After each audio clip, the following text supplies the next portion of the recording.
kamatayan, hindi natin mapipigilan. Hindi natin alam ang bukas, hindi natin alam ang mamaya. Hindi ko kayo tinatakot, ang Diyos, ang may hawak ng buhay natin. May mga nababalitaan tayo, nag-party, kinabukasan pa tayo.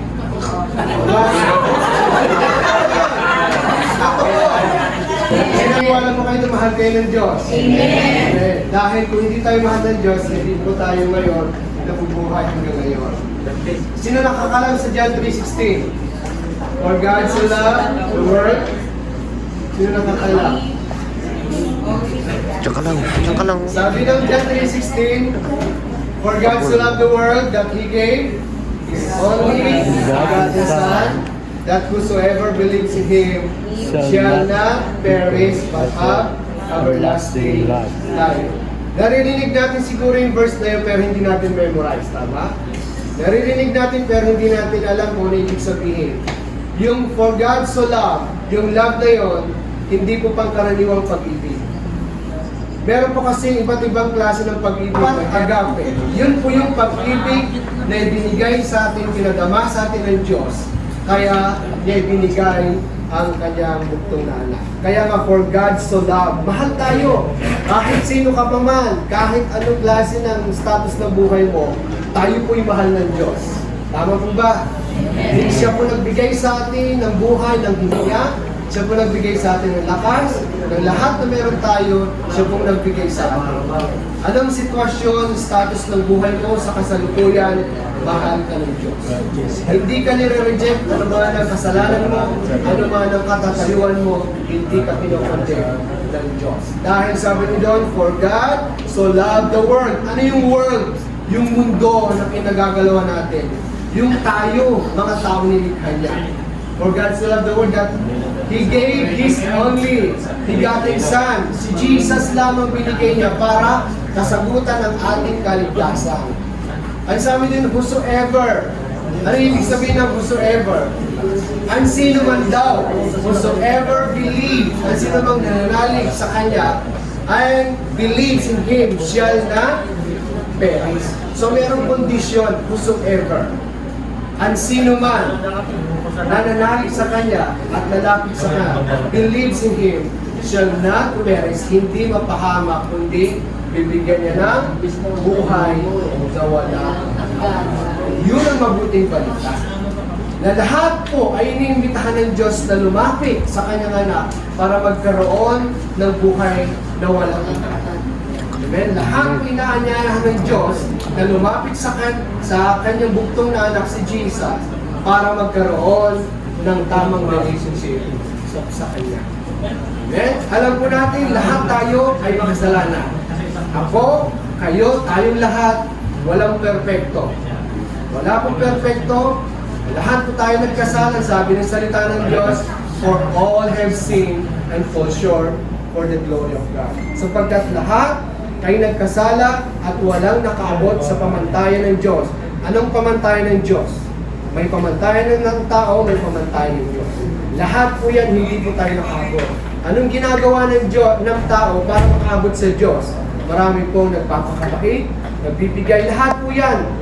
Kaya nagkaroon ng ganitong religion kasi gusto maabot ang Diyos. Pero hindi po nakaabot sa pamantayan.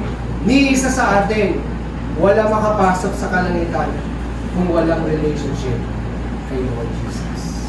Sapagkat sabi ng salita ng Diyos, John 14:6, I am the way, the truth, and the life. No one comes to the Father except through Him, Jesus. Bakit? Si Jesus lamang ang Diyos na nagkataong tao na walang kasalanan naging handog para sa aking kasalanan, para sa ating mga kasalanan. Kaya, ang sabi ng salita ng Diyos, sabi ng Acts 4:12, sapagkat sa silong lamang ng langit ang binigay ng Diyos ang pangalan ni Jesus para ikaligtas ng lahat. Sino ba dito gusto makapunta ng langit? Amen. Wala. Taas ang kamay ang gusto pumunta ng langit. Amen. Taas ang kamay. Gagarang nakikita ng Diyos. Alam niyo ho,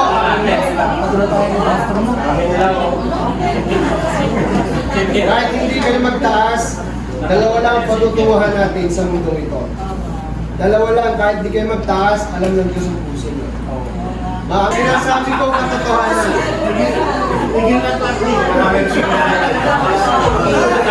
Diba?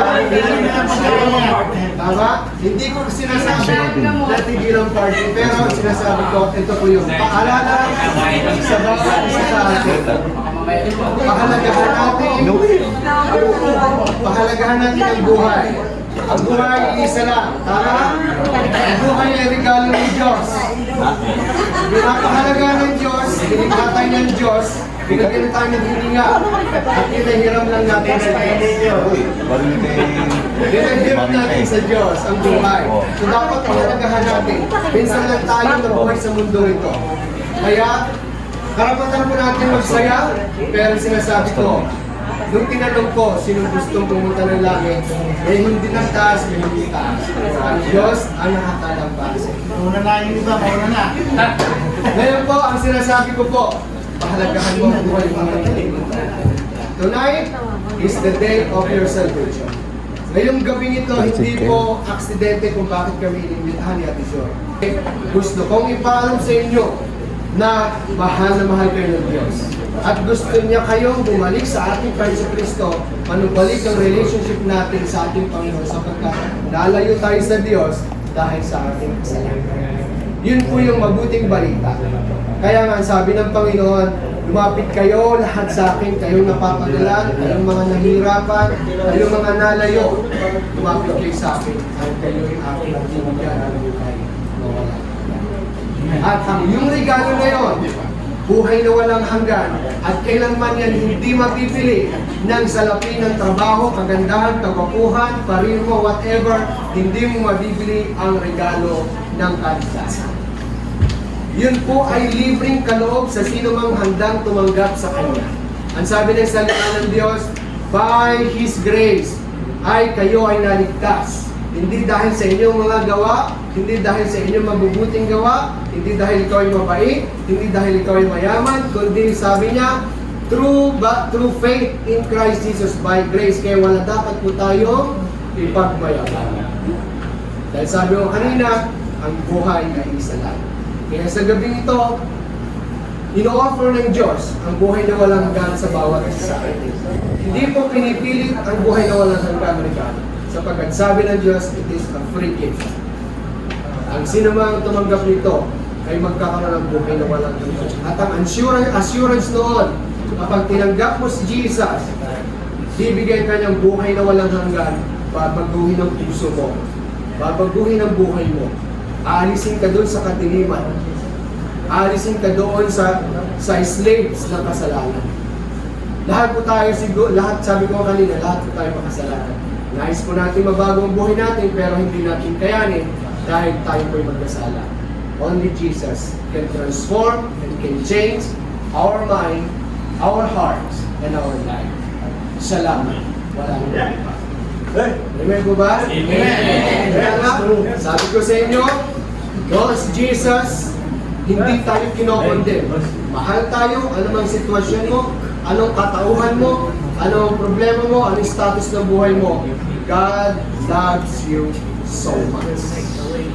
Amen. Sabihin mo nga sa katabi mo, mahal ka ng Diyos. Sabihin mo sa katabi mo, mahal ka ng Diyos. Amen.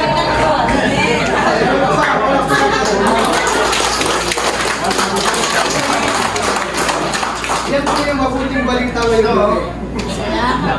Kaya sinunod, ngayon po, ang sabi ng Panginoon sa Book of Revelation, ako'y nakatayo sa pintuan ng puso mo. Kumakatok. Kumakatok ang Panginoong Jesus sa puso mo ngayon. Ang sinamang magbubukas ng kanyang puso at papasukin siya sa kanyang puso. Magkasali silang kakain, magkasama sila kakain habang buhay. Kaya ngayong gabi ito, kung gusto mo at naniniwala ka, gusto mo tumanggap ng buhay na walang hanggan, at handa mo tanggapin si Jesus bilang Panginoon mo at tagapagligtas, sigurado bibigyan ka ng buhay na walang hanggan. Amen? Ako pa noon, marami akong kasalanan, marami yung binabago. Ako'y patuloy na binabago ng Diyos. So kung sino pong gusto tanggapin si Jesus bilang Panginoon at tagapagligtas, pwede pong tumayo. It is your personal decision. Hindi ko kayo pipilitin. Gusto mong umupo, umupo ka. Ito yung sinasabi ko sa inyo. Minsan lang mamatay ang tao pagkatapos ako. This is the reminder and warning of the Lord Jesus Christ. Hindi natin alam ang buhay, matinding karamdaman, kanino tayo tumatawag? Sa Diyos.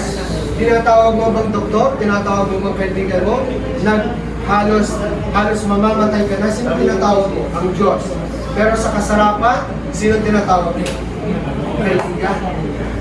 Sa pingit ng kamatayan, sa Diyos ka pa rin babalik. Sabi ng salita ng Diyos, every knee shall bow, every tongue confess that Jesus Christ is Lord for the glory of God. Kaya sa Diyos pa rin tayo babalik. Si Jesus, ang Diyos ang naglikha, siya pa rin ang pwede may kakaya kumuha ng buhay natin. Sa alabok tayo nagmula, babalik tayo sa Diyos ng may ang walang wala. Kaya sinasabi ko sa inyo, mahal tayo ng Diyos. Kaya sa gabi ito, inaanihan ko pati nga sa labas, huwag niyo itong palampasin ang gabi ito. Kung talagang seryoso kayo sa buhay nyo, if you really want to have a new or eternal life tonight, make a personal decision sa inyong buhay niya.